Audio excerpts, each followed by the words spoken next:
Hi everybody and welcome to this video on the European Union Global Gateway Strategy.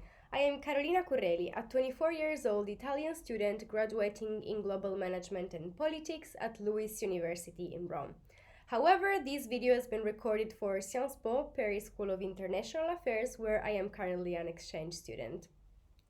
The video will guide you through the context in which the strategy was launched, then its key facts and concepts, the policy framework based on governance, regulation, and funding, and then the core of Global Gateway, meaning its international dimensions with a specific focus on the EU's role in Africa. Now it's time to begin, and before diving into the details of this initiative, let me briefly illustrate the broader context. In December 2021, Ursula von der Leyen claimed, "COVID-19 has shown how interconnected the world we live in is. And as part of our global recovery, we want to redesign how to connect the world to build forward better. Therefore, connections among people and countries have to be redesigned based upon green, digital, and fair principles. How can we do this? Well, the answer is the EU Global Gateway Strategy. Who launched it? The European Commission and the High Representative for Foreign Affairs and Security Policy. When? On December 1st, 2021. And why? First of all, to contribute narrowing the global infrastructure investment gap, especially evident in the wake of COVID-19. Secondly, to transform the long-standing dependencies that the European Union has into real, mutually beneficial partnerships, especially in Africa, where multiple cases demonstrate the skewed relationship between the two. Indeed, in 2019, 35 African countries had a trade deficit with the EU, with over 65% of African exports to the EU constituting raw materials, and over 70% of imports from the EU constituting manufactured goods. However, the third and probably most fundamental reason is that the EU wants to propose an alternative to counterbalance the Chinese Belt and Road Initiative launched in 2013 to promote people and infrastructure connectivity between Asia, Africa, and Europe via sea and land. Well, these connections have been often criticized by the European Union that define them as ways to create debt dependencies around the world, and therefore Global Gateway would have probably never seen the light of day without the Belt and Road Initiative. But what is Global Gateway exactly? Well, built on the EU Green Deal, the initiative will promote investments in sustainable, smart, clean, and secure links around the world. The EU aims to mobilize up to 300 billion euros between 2021 and 2027 through Team Europe, which is a combination of the EU as a whole, its financial institutions, member states, and national financial development institutions, alongside an external support from the private sector. The overall objective is the creation of infrastructure that will connect people and countries, tackling 5 main areas. First, climate and energy to support green transition in poorer countries in terms of adaptation and mitigation. Second, digitalization to bridge the global digital gap between low and high income countries through more integrated international digital networks. Third, transport to innovate all kinds of transport infrastructure and create new ones in a multimodal system. Fourth, health to target supply chains deficits, especially in terms of security and human rights standards. And last but not least, we have education and research to reform educational systems in poorer countries and revolutionize the mobility of teachers, students, and staff. When it comes to the policy framework, in terms of governance, the decision-making process will be guided by the Global Gateway Board. Then projects will be designed and delivered through Team Europe initiatives supported by the civil society and the private sector, and Team Europe will also carry out impact assessments along with partner countries when designing investments in priority corridors. And finally, projects will be coordinated and implemented in partner countries even through the support of EU's delegations. However, when it comes to the regulation part, the strategy is regulated through the implementation of the EU Multi-Annual Framework 2021-2027.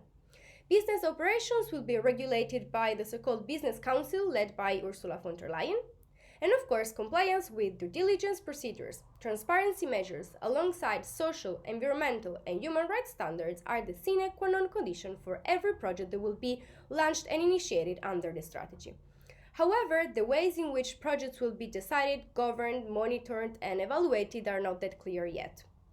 Finally, in terms of funding, I mentioned before that up to 300 billion euros will be mobilized between 2021 and 2027. But where will the money come from? Well, 135 billion euros will be investments with the European Fund for Sustainable Development plus some external guarantees. Then 145 billion euros will be investments via the European Financial and Development Finance institutions. And finally, 18 billion euros will be provided in grants from the EU budget. And overall, we can say that more importance will be placed on soft loans than on heavy loans typical of the Chinese Belt and Road Initiative. But now that you're all aware of the basics of Global Gateway, let me drive you through its international dimensions. Well, being the EU one of the historical biggest contributors to CO2 emissions, it has often been criticized by its partners for the lack of a global dimension attributed to the Green Deal, in terms of both investments abroad and of cooperation with other countries and regions. As a response to this, Global Gateway, being global in scope, has been defined as the complement to these deficits. It actually relies upon the approach that integrates interests and plans of multiple countries and regions to fulfill mutually beneficial outcomes.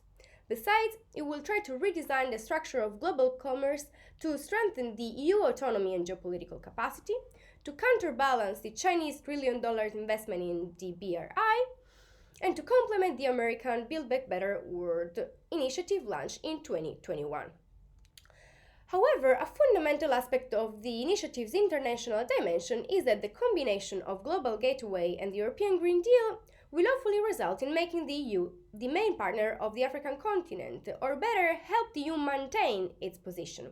Indeed, the EU plans to invest 150 billion euros in Africa out of the 300 billion euros to support African green and digital transition, to strengthen the health, educational, and job systems in the country, to promote African exports of green energy such as hydrogen to invert this skewed relationship that I explained before, and to counter the Chinese growing presence in a country that was traditionally the EU's core sphere of influence.